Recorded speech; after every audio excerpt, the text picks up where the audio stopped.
Hello hi, welcome to cook class kitchen. இன்றைக்கி நம்ம கிச்சனில் ஒரு சூப்பரான ஸ்நாக்ஸ் ரெசிபி தான் பார்க்க போகிறோம். நேந்திரம் பழம் வச்சு குட்டீஸ்ங்க ஸ்கூல் விட்டு வந்தாங்கன்னா அவங்களுக்கு செஞ்சு கொடுக்குறதுக்கு ஒரு சூப்பரான ரெசிபி. வாங்க எப்படி செய்கிறதுன்னு பார்க்கலாம். நான் இன்றைக்கி 2 நேந்திரம் பழம் எடுத்திருக்கேன். ஒன்று தான் யூஸ் பண்ண போகிறேன். வீடியோக்காக 2 எடுத்து வச்சேன். மிக்ஸி ஜாரில் நேந்திரம் பழத்தை நம்ம இப்போ கட் பண்ணி சேர்த்துக்கலாம்.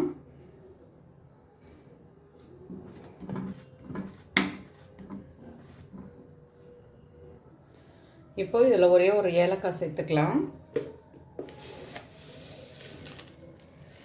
2 ஸ்பூன் அளவு சுகர் சேர்த்துக்கலாம்.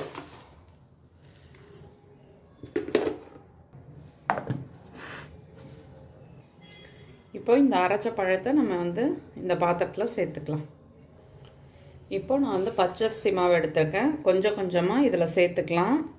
வறுத்தது இருந்தாலும் சரி, வறுக்காதது இருந்தாலும் சரி, எந்த மாவு வேணாலும் சேர்த்துக்கலாம்.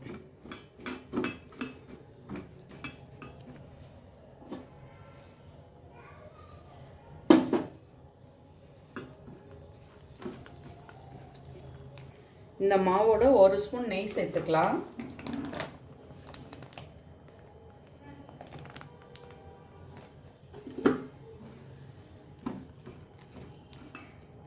மாவு இப்போ நல்லா சப்பாத்தி மாவு மாதிரி பிசைஞ்சாச்சு. இப்போ நம்ம குட்டி குட்டியாக உருண்டையாக உருட்டி எடுத்துக்கலாம்.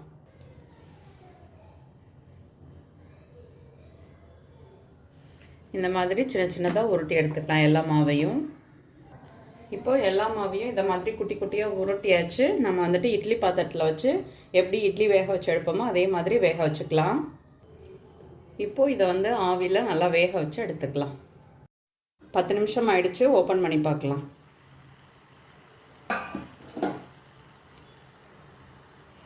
நல்லா வெந்துடுச்சு. இப்போ ஆற வச்சு எடுத்துக்கலாம். இப்போ இதே பாத்திரத்தில் நம்ம 1 ஸ்பூன் அளவு நெய் சேர்த்துக்கலாம்.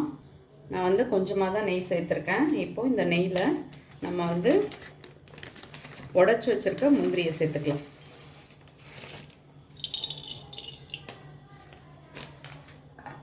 கொஞ்சமாக திராட்சை சேர்த்துக்கலாம்.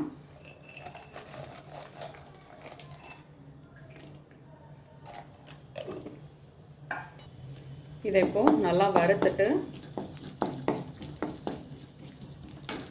நம்ம துருவி வச்சிருக்க தேங்காய் துருவல் சேர்த்துக்கலாம்.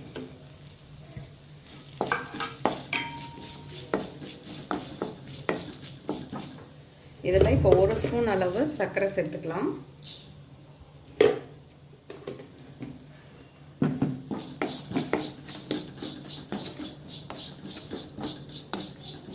இப்போ நம்ம வேக வச்சிருக்க கொழுக்கட்டை எல்லாத்தையும் இதில் சேர்த்துக்கலாம்.